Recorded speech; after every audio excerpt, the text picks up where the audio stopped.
Hi guys, welcome back to Higher Maths Functions and Graphs Completing the Square. So as we looked at the end of the last video, there's 4 steps to do. So make sure the equation's in the right form. Take out the coefficient of x squared as a factor. So in this one again we have 3x squared, so we need to take out 3 as a common factor from the x squared and the x terms, not from the constant or the number term on the end. That stays as it is. Then for the x squared plus the 4x, we need to complete the square. We then multiply through by the number at the front of the bracket here, and then tidy up here. We've got minus 12 minus 3, which is minus 15. Okay, so let's look at some examples where we do that. So question number 3. So 4x squared minus 12x plus 7. Step 1, is it in the right format? Yes, it is. Step 2, take out a common factor of 4 from the x squared and the x terms because we have 4x squared. So it'll be 4 bracket x squared minus 3x.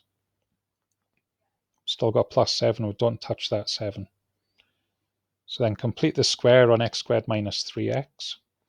So that'll be x minus 3 all over 2 all squared minus 9 quarters.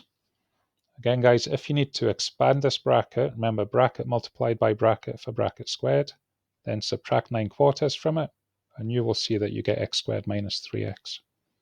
We're always halving the coefficient of x to get this term in the bracket. So half of minus 3 is minus 3 over 2, which is why we have x minus 3 over 2 all squared.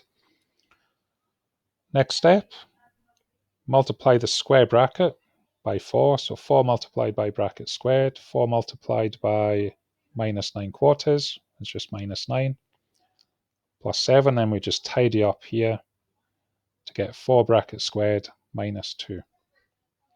Okay. Got an extra example. I've gone straight into ones where we have fractions in the bracket, so here's one where it isn't. So take out a common factor of 3, complete the square, multiply the square bracket by 3, tidy up minus 27 minus 1, and there we go. Okay, step by step, 4 steps every single time. 1, 2, 3, 4. So again here, is it in the correct format? Yes. We have 2x squared, so take out a common factor of 2. Complete the square for x squared minus 5x. So again, we're halving the coefficient of x. So it'll be minus 5 over 2.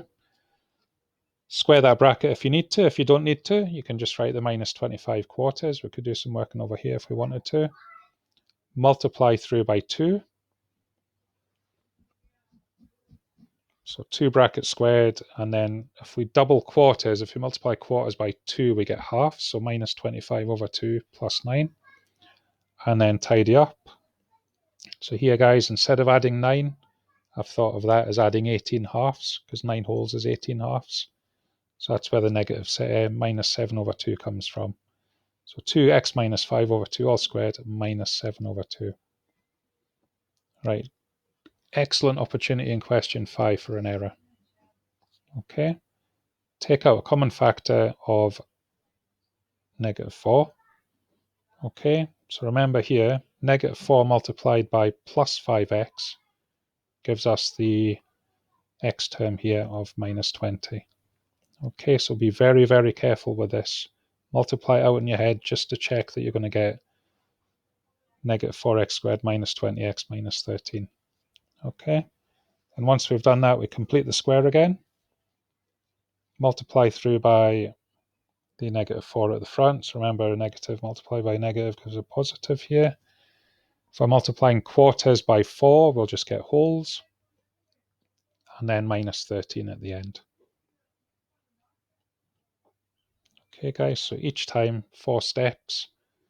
Be very, very careful when you're doing it. As long as you follow the steps, the chances are you'll get it right. If you're going to make a mistake, it'll probably be with either a fraction or with a negative sign. So just be very aware of those two potential issues.